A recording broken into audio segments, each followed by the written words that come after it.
Hey there! Welcome to the Flute 360 podcast. I'm Dr. Heidi Kay Begay, and I'm a flutist, educator, coach, and podcaster. My God-given mission is to serve you. I am passionate about guiding you, the modern-day flutist, to discover your unique voice on and off the stage. The goal of this podcast is to help you thrive, both as an artist and as a musicpreneur. Go ahead and grab your espresso, your favorite notepad, and let's get to it.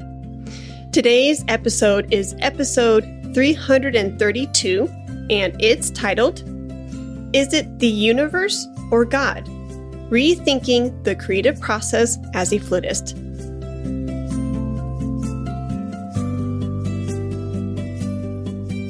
Hey there, flute friend. Before we jump into today's episode, if this conversation around the book, The Creative Act, is lighting something up in you, then don't stop here. Inside the Flute 360 Accelerator program, we take this kind of inspiration and actually apply it. Each month, you get a new book pick, weekly creative challenges, curated resources, and live group sessions, all designed to help you grow as a flutist and a music professional. You don't have to figure out your next steps alone. Whether you're building your studio, launching a creative project, or just need direction, this program gives you tools, community, and momentum. Spots are open now through June 28th, so click the link in the show notes to join Tier 1, 2, or 3 and get started today. Let's get you moving. Hey there, 360er. I'm so glad you're here with me today. Whether you're cooking dinner, folding laundry, walking your pup, driving to rehearsal, or maybe just sitting still for the first time all day, welcome. Welcome to your Flute podcast. This episode is a little different. It's just you and me, no guest, no interview, just a cozy conversation between two artists and friends who are both trying to figure out this beautiful, messy thing called creativity. And today, I want to share some thoughts on a book that's had me thinking, journaling, and praying quite a bit lately. The book is titled The Creative Act by Rick Rubin. Maybe you've heard of it. Maybe you've already read it. Or maybe you've been meaning to pick it up and just haven't had the chance. Either way, I want to invite you into this moment with me because I believe there's something here for both of us. Now, I didn't read this book alone.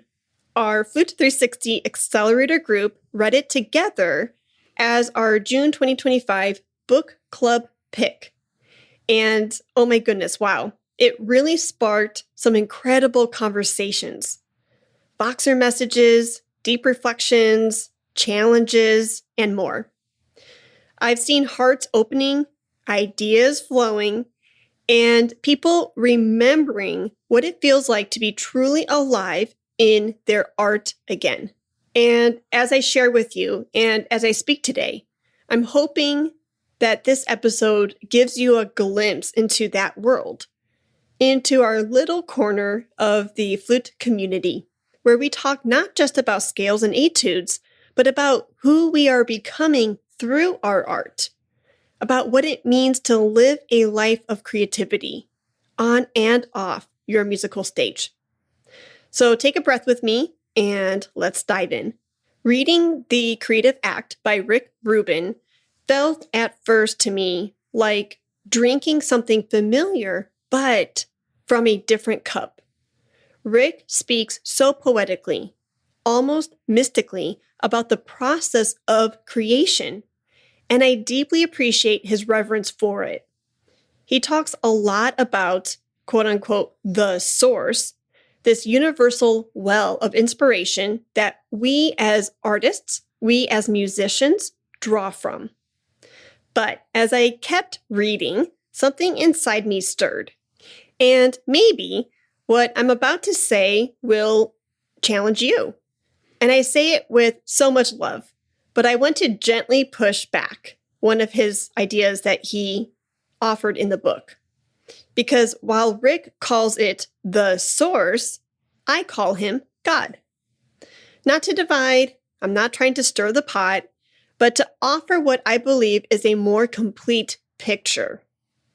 See, when I create, whether it's composing, recording this podcast, building a course, or organizing a lesson plan, I don't feel like I'm pulling from something vague and impersonal. I feel like I'm co-creating with the one who made me, Elohim, the Alpha and Omega, the breath behind my breath. And I can't help but wonder, when we remove God from the creative process, are we cutting ourselves off from the very thing that gives our art depth and meaning? Think about it. When we see a beautiful garden, we credit the gardener. When we admire a building, we acknowledge the architect. So why wouldn't we acknowledge the creator behind our very being, behind the hands that hold the flute, behind the heart that writes the melody? We are his creation, and because of that, we are called to create. Not just as a hobby, not just to fill a void, but because it's in our DNA. It's who we are. And knowing that, well, that changes everything.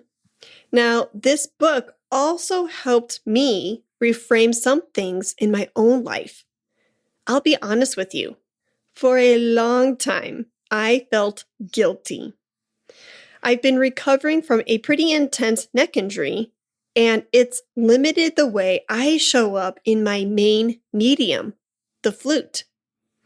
And because of that, I found myself slipping into this mindset that said, well, if I'm not playing, I'm not really creating. Maybe you felt something similar. Like if you're not doing that one thing you're trained in, then the rest doesn't really count. But Rubin challenged me to see my coaching, my podcast, my writing, even the quiet conversations I have with students as creative acts too. I realized, wait a second, just because I'm not creating music on my flute right now doesn't mean I've stopped being an artist. I've been creating new works all along, in new ways, through new mediums. And that counts. That really matters. So maybe you need that reminder too. Maybe you're in a season where your art looks different. Maybe it's more reflective, more behind the scenes, more rooted in healing. You're still a creator, and your work is still holy. Rubin also talks about how real art is not afraid to divide, that it should stir something in people. And I think he's right. Because if your work is honest, if it's born from a place of truth, then not everyone is going to get it, and that's okay. But what I would add is this. While your art may stir others, it should also stir you. It should draw you closer to your own soul, closer, hopefully, to your creator. Because when you remember that you are God's child, made in his image, then everything shifts. You stop worrying so much about what other people think. You stop comparing your gifts to someone else's. And you start showing up with joy, with freedom, and with fire. There's this little parable that I love oh so much, and it's the crow and the peacock. The crow sees the peacock's vibrant feathers and starts to feel insecure. He doesn't have those brilliant blues, purples, and greens, and so he thinks, I'm not good enough. But the thing is, the crow was never meant to be a peacock. He was designed with his own beauty, his own strengths, his own flight pattern. And it's the same with you. You were never meant to be anyone else. Your art, your sound, your story, your energy, it's one of a kind. And when you create from that place, when you start your creative act, not from comparison, but from communion with God, you come alive in a whole new way. So if you're listening today and something in you is stirring, if you're craving that sense of connection, of joy, of someone believing in you, I want to invite you to go deeper with us inside the Flute 360 Accelerator. This isn't just a flute program. It's not just about technique or resume building. It's a space for creators like you to show up in your full humanity. It's a space where we talk about books like this one. Other authors who we have read in past sessions include Gilbert, Sullivan, Clear, Werner, Cameron, among others. Where we get to reflect, wrestle, pray, celebrate, and grow with each other. Where we support each other through healing, launching, rebuilding, and dreaming. We've got weekly prompts, live meetups, private Voxer discussions, and a beautiful community that gets it. So, if your heart is saying yes right now, come join us. You can sign up through the show notes, and we've got options for tier 1, 2, or 3, depending on the support you're craving. And there's always a place for you at our 360 table. Okay, friend, thank you so much for letting me share all of this with you today, for sitting with me in this moment, for being curious, open, and brave. I know the creative process can feel isolating sometimes. It can feel overwhelming or even pointless, but I'm here to tell you you're not alone. God has given you gifts that only you can bring into the world. And when you create, you're not just making something beautiful, you're reflecting His glory. So go, create, not perfectly, but faithfully. And if you need a little reminder along the way, come back here to this episode. I'll be right here in your earbuds cheering you on. Now, before we wrap up today's episode, today's pick is something light and fun that's been fueling my body and creativity lately. We have not done a pick for the day for quite some time, and I apologize for that. But here it is. It's my go-to summer smoothie. It's great for post-workouts, a poolside afternoon, or a creative day at your desk. So, all you'll need is fresh strawberries, pineapple, and banana, a splash of vanilla extract, ice and water, a squeeze of lime or lemon juice, a pinch of sea salt, and any health supplements of your choice. For me personally, I am in the realm of using collagen right now and creatine. So I will take 1 scoop of collagen and 1 scoop of creatine to top off my fruit smoothie. Blend it all up and voila, you've got a vibrant, refreshing drink to sip on while you create, dream, and just be. Thank you so much for tuning into today's Flute 360 podcast episode. I hope that this content has served you well. Feel free to be inspired and encouraged to pick up Rick Rubin's book.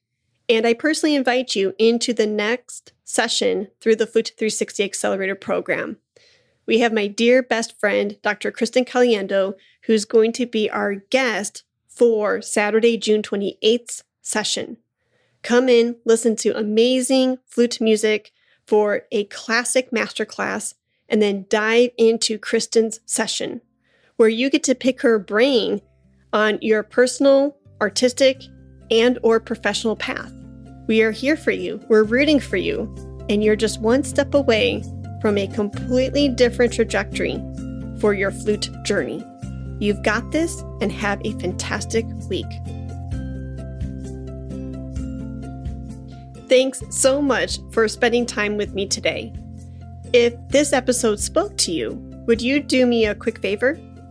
Please take a moment and share this episode with a flute friend, colleague, or even your studio. You never know who might need to hear this encouragement or insight today. Flute 360 is all about growing together as artists, musicians, and humans. And your share might be the exact thing someone needs to take their next step. Thanks again for being here, and I'll see you in the next episode.